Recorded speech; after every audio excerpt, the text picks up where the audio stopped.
Yeah, the drought's over for India.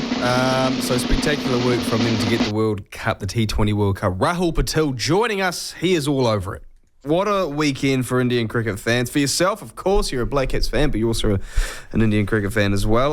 Look, we could talk a lot about the choke job from South Africa, which meaning, you know, on the outside looking in, it looks like a choke job, and then you look at some of the numbers, and yes, it looks like a choke job, which they do a lot. But let's focus on the winners, India, for a second. They've broken this trophy jinx, and a spectacular performance from the bowlers late on in the South African innings. In the end, so the Savs needed 30 from 30, but India managed to do enough with the ball.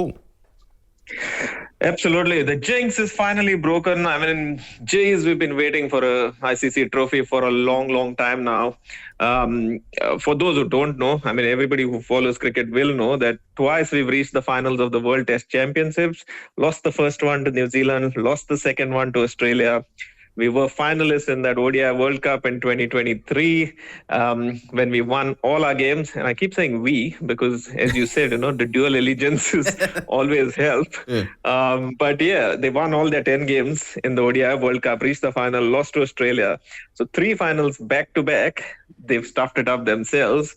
So yeah, the jinx is well and truly broken. The monkeys off the back. And yeah, look, having been on the receiving end of having meltdowns in big crunch games, it's good to see them get one up because trust me, if they had lost this game, it would just keep adding. And like it keeps adding to South Africa's kitty about all the times that they've botched up in crunch games, this Indian team was also heading down that same line, but thankfully for them, it's gone. Yeah, it's funny because we sit there and say, oh, they've done it again, the Saffers, they've choken it away, they've done this, you got 92, you got 96, 99, 07, 2015, all these years they should have won these knockout games and they didn't. But then if India hadn't have won, we would have said the same thing. India can't win these big tournaments. They've won 2 or 3 in their history, in terms of the ODI and the T20s, but they just can't win any more than that for a country that loses its mind over the sport.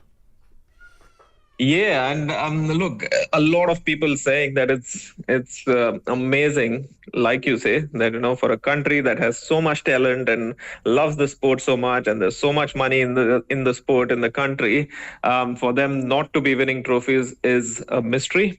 But I think the floodgates will open with this trophy now that they've got over the line of an important tournament.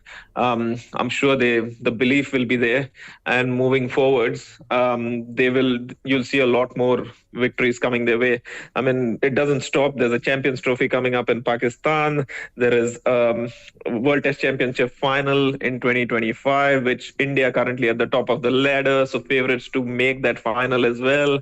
And last but not the least, the next T20 World Cups in India as well in 2026. So this could just be the catalyst that they required. They've got over the line, and there could be more trophies to follow. Yes, maybe there's a quadruple on the line when the next ODI World Cup turns up as well, Rahul. But let's look at that game in particular. 30 from 30. It's probably, there's an ESPN documentary series called 30 for 30. That's a term that, any time that ESPN comes on South African TVs, they're turning it off and throwing their TV out the lounge. They don't want to know 30 from 30. How on earth did they stuff this up?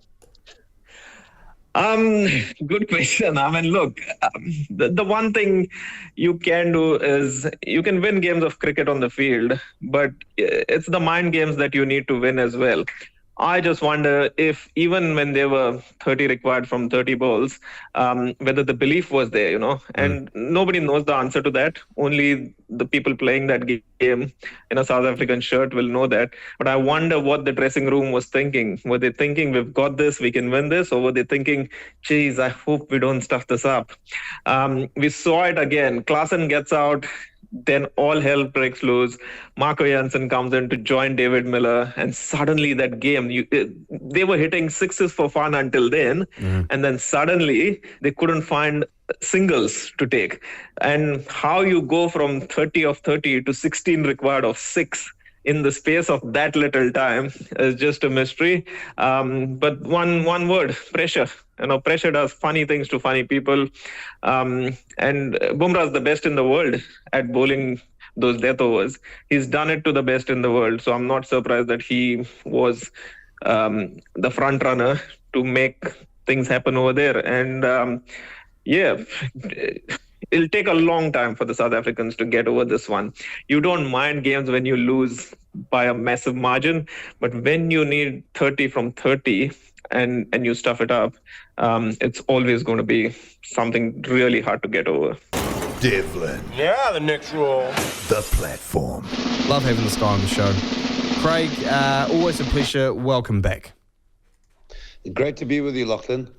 Look, it's sport's a nasty thing sometimes, Craig. We invest so much emotion and love and passion into it, and a lot of the time it's rewarded, and a lot of the time it's not rewarded.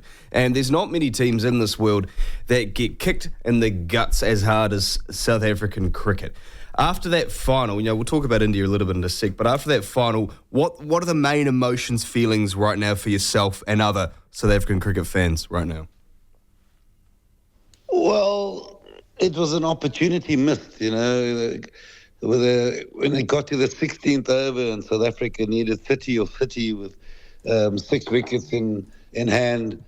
It was a big opportunity. You thought South Africa got it. Hendrik Klaasen had decimated the spinners, the Indian spinners, and it batted superbly. 52, 5 sixes, 2 fours. And you thought South Africa were going to win it. But India held their nerve, and a bit of choking by South Africa, one has to say. But at the same time, I think more credit should be given to India. Jasprit Bumrah, the champion bowler that he is, was absolutely superb. We saw the catch on the boundary of Miller, Sky taking a brilliant catch. And then, of course, Hardik Pandya, who's been through quite a bit with the Mumbai Indians and on the field and off the field, he ended up getting 3 wickets. So when at the crucial moments, India played extremely well, and I think they deserve their victory as well. But South Africans are feeling proud of their team. The team won 8 before the final. They won a lot of close matches, and they came pretty close. And they showed a lot of fight. So very disappointing, but well done to India. Yeah, that catch by Surya Kumar Yadav was just incredible, wasn't it? When he made that catch, the incredible athleticism, throwing it up and managing to get his feet back. And did you kind of get the feeling when that happened, it's just not our day again? Something like that. But I think the key thing was happened was when Hardik Pandya came on and got Klaasen out. Hendrik Klaasen was absolutely superb, and you thought that it was his day, and that the way he smashed the Indian spinners, you thought he was going to take them all the way. But he went out early, and then the catch with Miller. So very disappointing. Some good things. We got a young guy there, Tristan Stubbs, who's very, very young to international cricket, but he showed that he deserved to be there. Very good performance by the 2 best teams at the World Cup, South Africa and India, but you feel that India just had that extra bit. And then Virat Kohli as well they had quite a poor tournament, but you just thought that he might have a say in the final, and he did. And I must say as well, Lachlan, I've over the years interviewed Rahul Dravid quite a few times as a player and as a coach, and absolute gentleman, always very authentic, very humble as well, and what a way for him to leave. Some of these Indian guys, the humility really sticks out. So a nice way for Rahul Dravid to end his 10 years coach. I'm going to throw a few numbers at you, Craig. 1992, 1996, 1999, there's 2007, 2015. Many years, actually. I guess they're years, not numbers, that I can bring up that no doubt bring up a little bit of hurt. As a Black Caps fan, maybe I don't have much of a place to bring those things up. But look, where does this sort of rate in terms of great collapses, or as people will label them, choke jobs, or bad luck, as people sort of called? I think it was 1992, just a little bit of bad luck with some miscalculations. Where does this one sit in terms of those? Because you're sounding very upbeat about the performance, but if you were on the outside looking in, if you were a casual fan, you'd see 30 off 30 needed, and then you'd see the result went India's way. You'd think, geez, it's another choke job. But where does this one sit in terms of, for lack of a better word, embarrassment? Yeah, I mean, there was definitely a bit of that, and Klaasen was so superb, him going out. We're always nervous, South Africans, because got quite a long tail when you're talking about all the bowlers. There wasn't much batting left there when you talk about Barbados and Anrich Nokias, Shamsi, Keshav Maharaj.